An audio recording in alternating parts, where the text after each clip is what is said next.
Siamo nel Gerrei, come potete vedere questa è un'altra frana sulla 387, è già stata sgombrata un po'.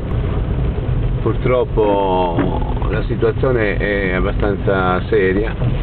Fate conto che questi paesi non sono tutti attaccati gli uni agli altri e fra un paese e l'altro in questo caso ci sono qualcosa come 16 km di strada.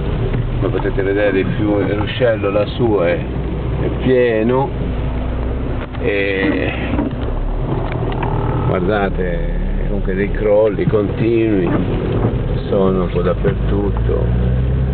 D'altra parte quando cadono in una mattinata, in una giornata da 30-40 mm d'acqua, non è certamente una cosa molto tranquilla, anche perché il nostro territorio non è abituato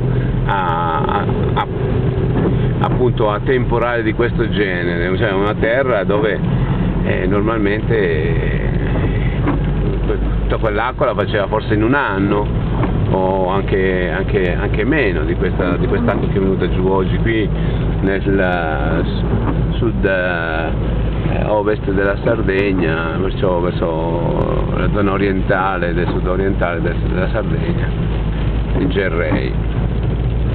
Vi salutiamo e ci risentiamo nel momento in cui vedremo delle altre situazioni.